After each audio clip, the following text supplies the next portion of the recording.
ఈరోజు ఖమ్మంపాడులో MPP present MPP అయినటువంటి కాల్సాని నాగలక్ష్మికి చెందినటువంటి భవనాన్ని ఈ యొక్క ఎమ్మెల్యే కొలికపూడి శ్రీనివాస్ అక్కడ జేసీపీ మీద వెక్కి ఒక సినిమాలో హీరోలాగా ఈ సమాజంలో సభ్య సమాజం సిగ్గుపడేలాగా చట్టాన్ని తన చేతిలోకి తీసుకొని ఒక 400-500 మంది గుంపుతో అక్కడ అటాక్ చేసి చట్టాన్ని తన చేతిలోకి తీసుకొని ఆ జేసీపీతో కొట్టడం జరిగింది. ఈ విధమైనటువంటి సంస్కృతి తిరువూరు నియోజకవర్గంలో కాదు, ఆంధ్రప్రదేశ్లో కొత్తగా ఈ సంస్కృతి వచ్చింది. దీన్ని మేము తీవ్రంగా ఖండిస్తూ ఉన్నాం.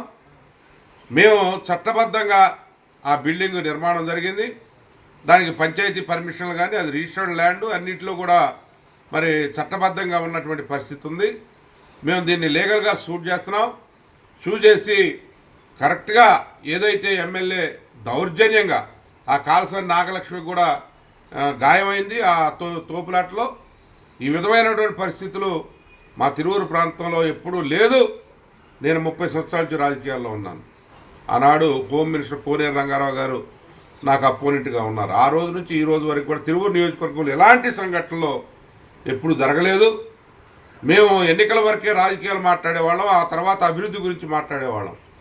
సంక్షేమం అభివృద్ధి మా యొక్క ఎజెండాగా ఉండేది. ఎవరు ఏ పార్టీలో గెలుపుకోవటం ప్రజాస్వామ్యంలో సహజం. కానీ ఈరోజు కొత్త భిక్షగాడు పొద్దురగనట్టు ఈ చట్టాన్ని తన చేతిలో, చట్టం అంటే మామూలు విషయం కాదు. దీనికి తప్పనిసరిగా మేము లీగల్గా పోరాటం చేస్తాం.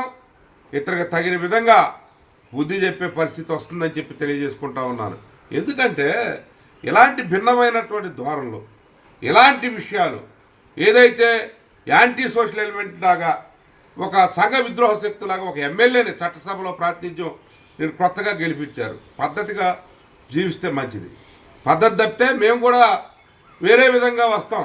ప్రజాస్వామ్యయుతంగా పోరాటం చేస్తాం. ప్రజాస్వామ్యంలో ఎలాంటి ఈ సంఘటనలు చాలా దురదృష్టకరమైన సంఘటనలు.